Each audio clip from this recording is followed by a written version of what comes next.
Thank you for tuning in to Men Suffer in Silence. Another show we coming to you guys. It's going to be an exciting one. I'm your man, Rich Blackman. And your guy, Lucky Let Him Know. Rosco Squeezoff.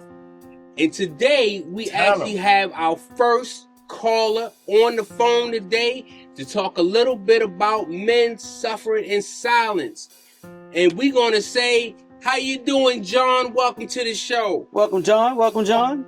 Oh, no, thank you, fellas. Thank you so much for having this platform for us brothers to get a chance to breathe. Yeah. And,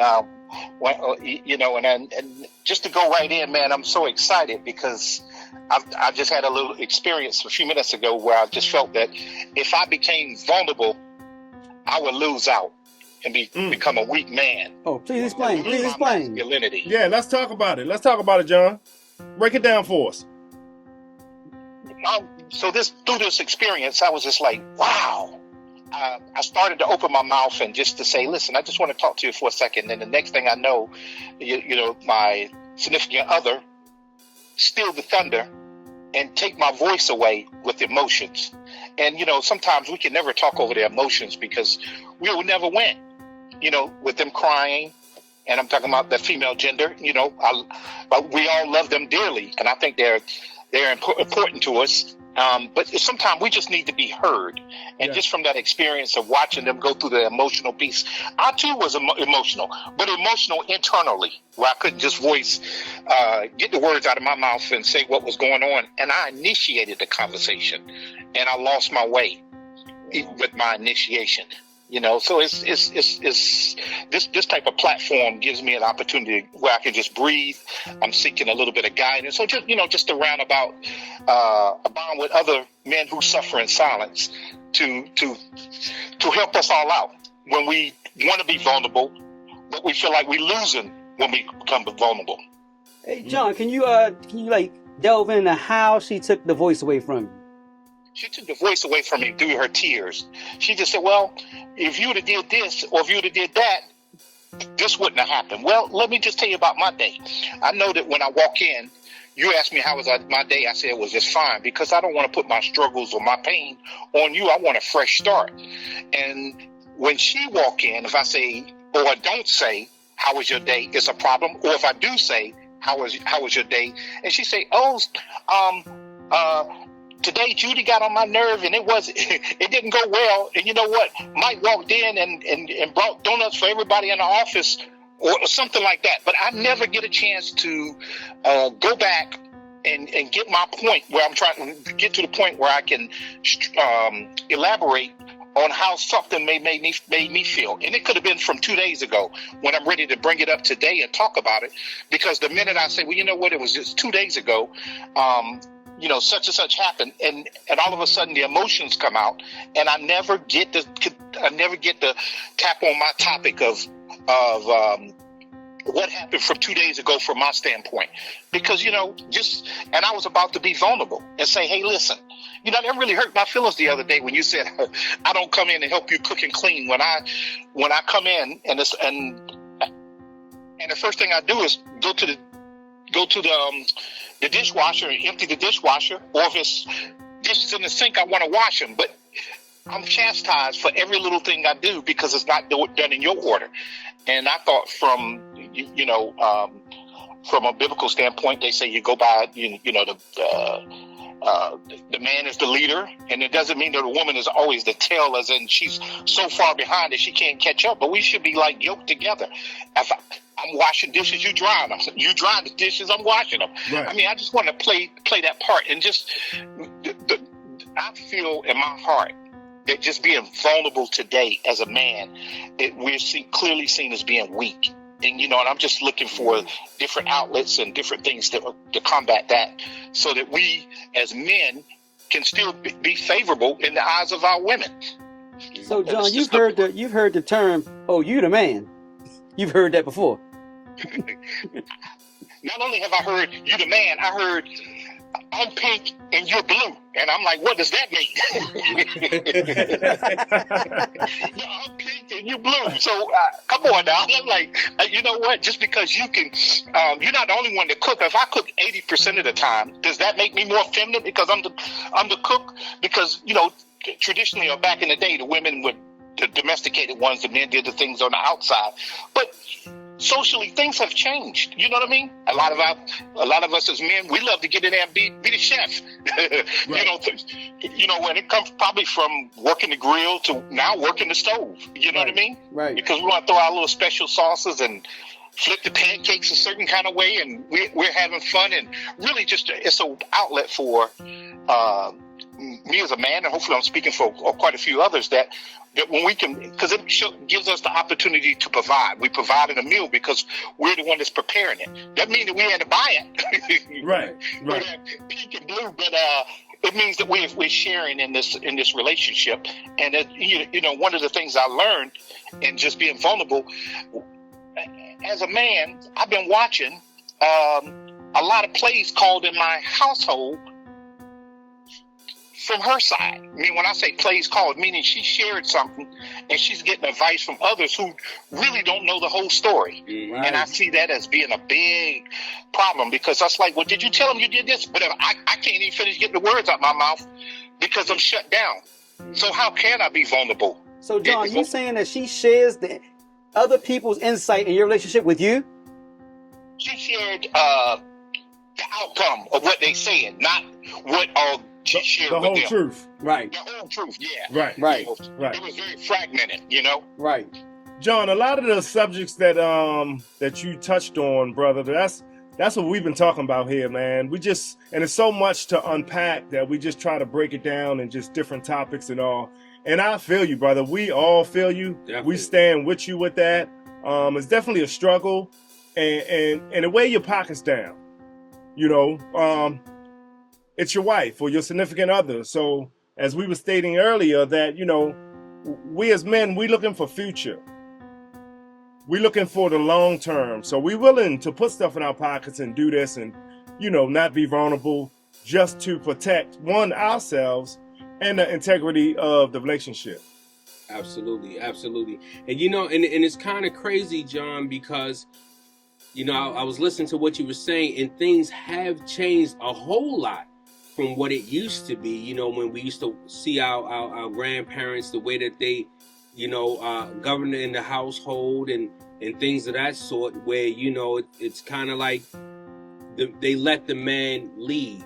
Now, with all of the different music, television programs and things of that sort, and woman to woman and all of that, now it's turned. So for some strange reason, we are the ones that don't count. Our thoughts, you know, the process of things, you know what I mean? We were always kind of set aside to be like, well, he's a man. You know, he shouldn't have to be sensitive about this or vulnerable. He shouldn't have to. Nobody wants to hear that. You're a man. Just take it and go with it and hold that. And they don't understand. Just like them, we want to be heard. We want to be we want to be paid attention to. We want to feel as though we matter. You know, and these are the things that they don't understand, that kind of prevents us from being able to go in and be the best man that we could be for them, you know? That's so true. John, I'm just like you. This is Rosco, by the way. I'm just like you. I do majority of the cooking because I enjoy cooking. It's like a passion of mine. I should have been a chef in life. And it's like, you look at it as providing for your family. And I'm just like you. I want to be able to give my point of view, how my day went, how things went. But a lot of times it's hard to do that because they pretty much show you with their actions they could care less. Oh, yes. You know, I really wonder. So the type of relationship that you have with your significant other, is it a thing that you feel as though it gets a little bit more challenging when she's around people, or there's kind of an audience? Or do you feel as though if you were to take her aside somewhere where it was just you guys and have the conversation, you know, nowhere near the time frame that the incident actually happened, whether it's 2 or 3 weeks down the line, you know, if you separated her from that you would be able to have a conversation about it? Do you think that would kind of help? You know, that's an interesting point. You know, I kind of experienced it both ways. And one of the things that I've done is when I pull up into the driveway, I look at it as like grooming time. I might spend an extra 20 minutes in my car trying to, when I say detox from the day and prepare myself for what I'm about to walk in. And sometimes it's great and sometimes it's not so great. But when I walk in, I just want to try to leave what I left behind so that I can deal with what I'm about to walk into. And a lot of time that you know, that gap, if I wait 1 or 2 weeks to bring it up when we're having a conversation where we can talk to one another versus talk at one another, and it can usually be after a fun night, going out to dinner, laughing. You know, I was like, you know what, this is kind of cool. Unlike the other night when you got me on this one, and I got to make sure that I'm laughing so it doesn't come across like I'm talking at her. Right. So, and I'm finding different approaches or different ways to meet her or get her to at least listen. Right. To the 10th word and not the second word, you know, because I haven't been get past the second word before things get out of hand, because you know, I've been holding this in, and maybe I needed to take my calm down pill before I got there, but I thought I calmed down after waiting 2 or 3 weeks. And like you said, you know, like you said, do you have this conversation in a group, or do you have this conversation by yourself? You know, the right way, they say, is to have it when one-on-one. But I'm finding today, and I'm seeing more joy through social media when couples get together and go on a retreat. Okay. And they can kind of fellowship or have a good time, and you know what, and things just somehow or another seem to work out. As opposed to letting them down, you two just going on a vacation and trying to figure out, well, what next? No, I don't know if I really want to do this. But when you got other people around, it kind of provides a cushion or give us a rope that we can spring off of and do some things that we wouldn't normally do, and it ended up being kind of a lot of fun. Mm-hmm. So I'm finding that there's a couple different ways to skin that cat. But I always thought the traditional way, you know, you want to do it in private. But what I'm finding is doing it in private, I never get my point across. But if it's heard from somebody else across the table, I can just say, wink my eye and enough is said, or give that smirk, or whatever, however we do it, or however they do it, or tap them under the table on the knees. No words have to be said, so it's not like, well, that's not what I meant, honey. If it does, if trouble do start to lurk its ugly head, or so forth. But and again, to go back to just the vulnerability, just being able to find the right time. So, John, let me ask this question: by waiting 2 weeks, is that working? Like, is that better for you guys? Because I don't know. For me, I'm not saying it has to be on the spot, but I don't want my lady to wait 2 weeks to tell me that she had an issue that I did 2 weeks ago. I feel like you could have told me that night or the next morning. You know, I just don't want fake love. So, I mean, that's me. So how did that work out for you? Well, I was saying I tried it both ways just to see if taking that calm down pill for 2 weeks or not. But I find it, the first words out of my mouth, well, if it was a problem with you, it must not have been that bad of a problem because you didn't say something to me when it happened. Right. But when it happened, the water was already boiling. You know what I mean? Right. And I didn't want it to come out the wrong way. And we become combative because I really just, sometimes being talked to or talked is a big difference from being talked at. You know what I mean? Right. Nobody wants that to be reprimanded. Junior or senior or junior. We just don't tend not to like that. Yeah. So hold on. Well, John, a quick question for you. It seems like you're taking the time to think about an approach to make things go as smooth as possible. Is she taking the time to do the same thing with you, or she just comes out when she feels like coming out? So right now, it haven't weighed heavily in my favor as of yet. So I'm still putting it into practice, so that later on I could just remind her of 1, 2, and 3, how many times I tried this to get a different type of result or different type of outcome. But when I do talk to others, when I share it, they said, "Man, that's a great idea. Maybe I'll try it. I'm gonna try that." So within doing that though, you're still suffering in silence. I'm still suffering in silence. A whole 2 weeks. A 2-week cool down. And maybe some more when you... I'm trying not to say nothing. But hold up, when you go to her, if she doesn't respond the way you want, that's some more suffering on top of it. Yeah, exactly. You know, John, one of the things that you said that I totally agree with you, that I had found in, well, I hate to say it like this, in a previous marriage, but we used to do a lot of couple retreats too, and for some reason I did see that things would get through to her when we did those group settings, right? What I found, well, with that being said, I think it was because when you're in those group settings, you realize you're not the only one. And also they realize that it sounds a lot crazier when it comes out of the mouth of other people, right? So then it almost makes you turn the mirror around to look at yourself. So then you want to correct it. What I found, as far as the suffering in silence part, is that, well, once those retreats are over and you get back to real life, You're back to real life. You know, and you know, it's almost kind of one of those things where the same way a lot of women have that cheerleader, girl, you don't have to do this, and girl, you don't have to, he should do this for you, he should do that. The same way you have those cheerleaders around you, you should also have the ones, well, hey, did you listen to him? Did you talk to him about this? Did you hear what he was saying? You know, because they should have women friends out there like that.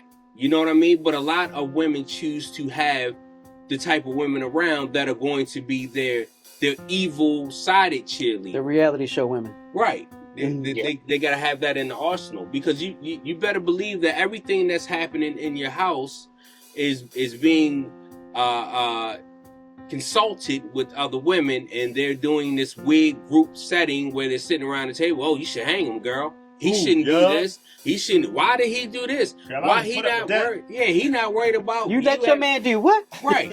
You know, and it's unfortunate, but it takes me back to when I used to sit there, and I used to when I was younger, I would look at a lot of my uncles and their relationships and things of that sort. And I would just, when my uncles would leave to go to work, I would hear their wives on the phone with their girlfriends, and girl, this, that. And then you hear the other girlfriend, yeah, because of, you know, you shouldn't stand for this, you shouldn't stand for that. And then the next thing you know, you would hear one of their friends say something positive, girl, I ain't got time for that, and want to get off the phone. So it's almost kind of like not wanting to listen to reasoning, right? Because my thing is this, what you're going through, ironically, we were just talking about all of these things earlier today, saying about how many other men go through this. It's the same thing. It's the same book. It's the same page out of the same playbook. You know what I mean? And that's the whole thing. So it's kind of like, it's unfortunate for us. Of course, they want us to sit back and say happy wife, happy life. Of course, here we don't agree with that. We agree with happy spouse, happy house, because it takes two, you know? And, you know, the thing of it is what we have to do. We as men have to be able, and that's why I want to first say thank you for coming on to the show, because this is taking a really, really big step, because there's a lot of men out there that won't even take this step and just sit there and grin and bear it.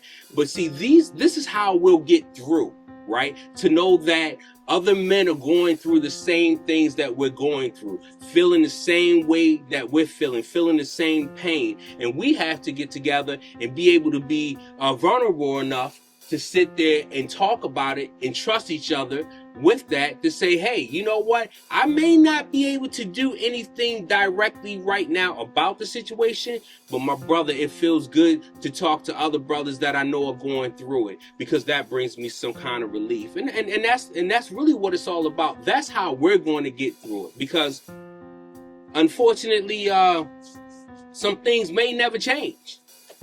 That's why for many, many years, we have been suffering in silence, you know? So that's so true.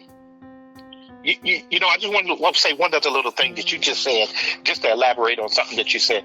You know, this platform right now gives us an opportunity to be vulnerable, and a lot of men, these things we hold in, and we never feel comfortable sharing it with somebody else what we're going through, because we think we're the only one. But because of this platform today, even I'm able to breathe clear. I'm like, my O2, my oxygen level is up. You know what I mean? You know, give me my flowers while I'm alive. But I'm just saying, it's seriously, this really opens up a whole nother cavity, and you know, and you give me a sense of calmness and peace. Then when you know somebody else is going through it, not that you wish it on anybody, but where you can open up and, you know, and be of sound mind and, you know, be on the same page and, you know, take recommendations and, you know, hopefully we're all learning from one another in the process and able to help the next brother in line. You know what I mean? And the next brother in line.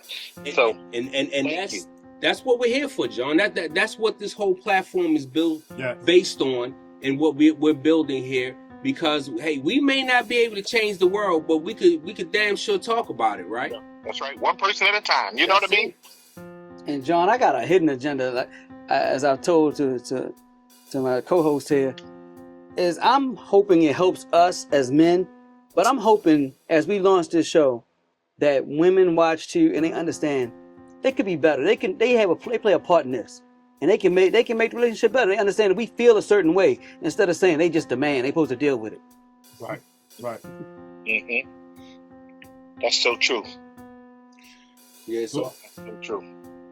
I really feel like, you know, we definitely stand with you, my brother. You know what I mean? And you know, we just, you know, our words to you, man, is to keep pushing. As my grandfather used to say, keep fighting the good fight. Yeah, that's right. Yeah, that's right. You know, and they may never understand this, but look, at least we not walking around thinking that we crazy. You know what I'm saying? or just talking about it just therapeutic. It is. It unloads it's relief up off of you just to sit like we're doing and talking about it. That drive home for me today is gonna be wonderful. Oh yeah. Right. You know, right. John, definitely thank you, man, for tuning in and hope you keep watching and us. Sharing. Yes, definitely that info is so positive and it was needed. And also understand we go through the same things. Like Rich was just saying, we were just talking about the same thing earlier today. Yeah. I cook just like you cook. We talked about approaching our spouses and our significant others and feeling the vitriol sometimes or being unappreciated. You just pretty much hit everything on the nail on the head. Yeah, man. That's amazing, man. You know, also I wanted to say thank you guys for putting this platform together. And I'm just hoping. So when the next time when can I call in and be a listener? This is powerful, man. I think this needs to be shared globally. Yeah, it's all coming soon, man. It's coming soon. Yes, sir. It's going to be on our launch date. Official launch date, October the 6th. Yes. But I'll keep you informed on when this particular one will be aired. Yeah. Okay. You know what I mean? And definitely, and you know, reach out often, call as much as you want, man. We love to hear from you, man. And you know, and the thing of it is, you know, just look at it like this, man. You know, we created this because we went through this. We're going through this. We're actively going through these, some of these things, right? So not only are we, what do they say? We're not only a client. Yeah, client. No, we're not a president. We're also a client. Yeah, we're also a client. So, but look, as I tell all my good brothers, no matter when I talk to my brothers about relationship issues in this world, don't snap. Don't snap, because they put, sometimes they push your buttons, man. Don't snap. Keep it together. Yeah, that's a whole nother topic. Right. Yeah. All right, John. I appreciate you, my guy. Thank you, John. All right. Thank you. Men suffer in silence. Yeah. So, fellas, Yeah. how'd you feel about John I liked it. and what John had to say? I liked it. It's definitely what we talk about. We just talked about it. I pointed to you when he said something. You said, and I pointed to you when he said something. You said. Right. This is what we need, right? Yeah. This is why we're doing it. And people are gonna. I felt it. Listen, I felt it. I felt what he said. Right. It was you felt it. It wasn't like you just heard it. I felt it because we live it. But you could tell he meant it. He's going through pain, and the pain is real. Right. And the thing of it is it's the same pain that I would be feeling when I'm sitting in a car by myself thinking I'm the only one going through You this. just said you take a longer ride home. We just talked about that. Listen. What the man said, he pulled right up and take 20 minutes. Yeah. Listen, so we ain't bullshitting y'all. We feel y'all. We get it. we had a caller call in today and we felt him. And hopefully you feel him too. Yeah. And we want you to call in because it's about sharing and feeling better. He said his O2 went up because he was able to get a little bit of relief. And as men, we don't have that. And women, pay attention. I'm hoping you learn from it. I'm really hoping you come in, you don't take it as bashing, you take it as a tool that can help you in your relationship as well. Because you play a big part in this. That's why we're doing this. Anything that you're truly interested in, you want to learn and perfect. 100%. And relationships are no different.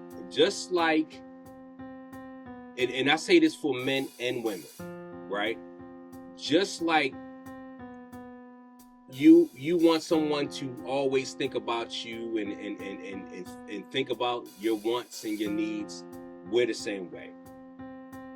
Now to my brothers, to my men, real men, I want you to understand something.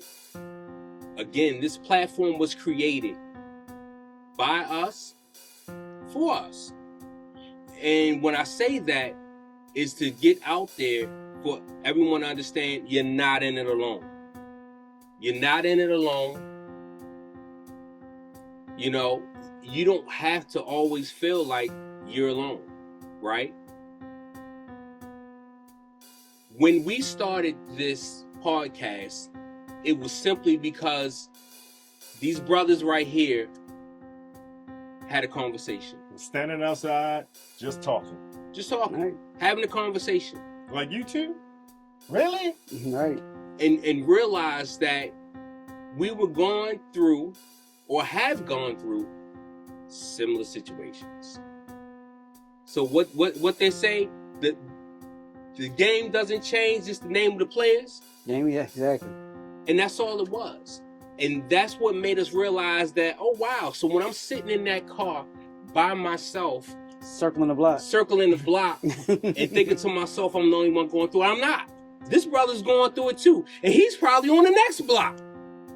We're in the same parking lot. We're in the same parking lot. I'm parked over here, he's parked over there. We think we both over there just chilling. And we go, I don't even want to go in there. You ever pull up to a store or someplace and you see people sitting in the car and you wonder, what are they doing? Exactly. I wonder what they're doing. Exactly. What is that guy doing? Exactly. 100%. You know? So that's the whole thing. So we just wanted, again, we want to put out there, this is not a woman bashing platform or nothing like that. Not at all. We're just here. We love y'all. We do. I mean, you know, it's just what it is. Right. But what we're here to do is just offer a platform for relief. Relief. Let it out. Let it all out. Let it all out, man. That's it. We hold it all in. We keep hearing that line. I'm gonna keep going back to that same line. Well, you the man. We've all heard that line so much. Like we don't have feelings. You're not supposed to think about anything. You're not supposed to want to be heard or tell your story or have somebody care about what you think. That's been beat into you. If y'all want to get on this podcast so your voice can be heard, send us an email. The link is in the bottom, it's down below. All our contact information. And definitely comment. Let us know how you feel. And if you don't want to be live, just put your comment in there. We can set it up with voice, we can read the comments something right like that. You can read the comments. You don't have to go live, but just to let you guys know what, like we said in other episodes, when you guys do call in, everybody's name is John, so we don't put everybody out there, because creating a safe space. Because the last thing we want to do is create more confusion in a situation that's already confusing. Right. Right. So again, you know, I want to give a big thanks to John. Man, I appreciate that. For sure. Appreciate that. That was good. Thanks for sharing, John. Thanks for sharing. I appreciate calling in and sharing what you're going through and the kind words for us in this platform. And we're looking to really get out there and help, you know. So I just want to say that. Want to say thank you. Like, subscribe, follow, email, comment, and thank you again. This is your boy Rich Blackman. Your boy Lucky. Let him know.